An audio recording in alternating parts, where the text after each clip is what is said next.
Make the most out of your time at work with Karen Gately, leadership and people management specialist. Karen Gately, I think there would be people that would be looking at the calendar this morning going, only the end of August? Are you kidding me? Are you feeling that way? I can't believe what time. In fact, I put it this way: I don't know what time of year it is. Yeah. I'm sitting in Victoria, right? So it's really hard to know where we're at.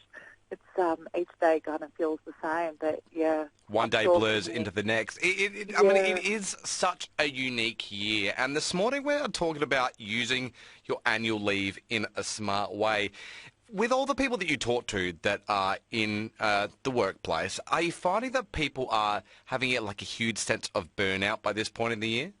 Absolutely. I think it's incredibly common. You know, as you've said, it's been a really unusual year, and uncertainty is not our favourite place as human beings. For sure. And, you know, when the future's uncertain, when today's uncertain, we don't even know what tomorrow's going to look like, you know, it's incredibly common for us to struggle. And, you know, then I think, you know, for many people, they're having to really extend themselves in terms of working harder, whether it's, you know, again, when we've had periods of uncertainty around employment and, you know, really having to look after, you know, our careers. Mm-hmm. And, you know, there's all of the juggling that's had to go on when we're in an uncertain time can lead us to a place where we're just utterly exhausted.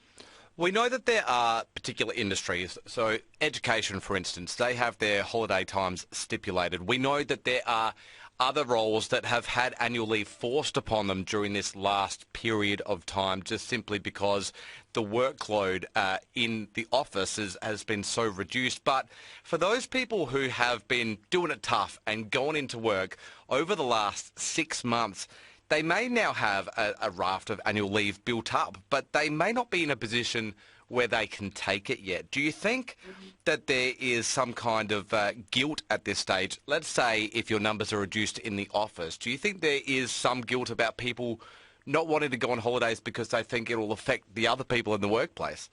Yeah, absolutely. You know, in terms of their colleagues having to carry that load, I'm sure there's many feeling that way. You know, I would say that, you know, it is essential that where there's an opportunity for us to recharge, that we take that. So, you know, us just slogging on and, you know, being there because it's the right thing to do isn't necessarily helping yourself. And over time, pardon me, that's not going to help others. You know, if we become sick, for example, well, you're just going to have to take that time out regardless. And that might be at a time that's unpredictable.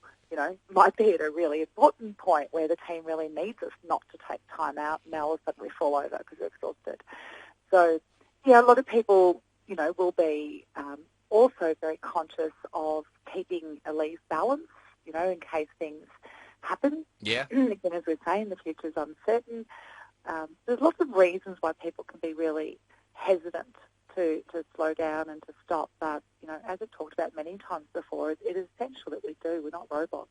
Are you someone that likes to take your annual leave in just like a couple of days here, one day there, or do you like to take a slab of time? Is there any proven science, like either way, to which one is better?